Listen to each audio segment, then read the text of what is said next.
This is Basha's purified alkaline water with electrolytes added for taste. It's processed by reverse osmosis. The pH in this water is supposed to be 9.5. Basha's water comes with BPA-free plastic bottle. It costs 99 cents. Let's pour some water in.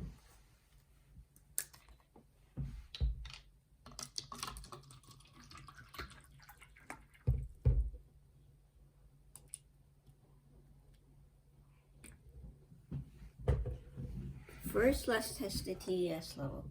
Turn on the TDS tester, make sure it says 0, and put it in.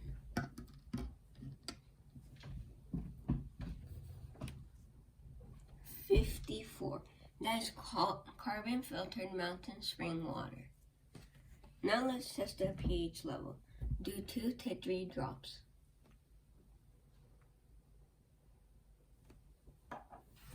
Let's stir it a little for a better result.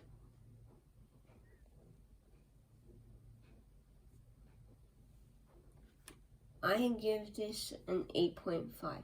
This is alkaline water.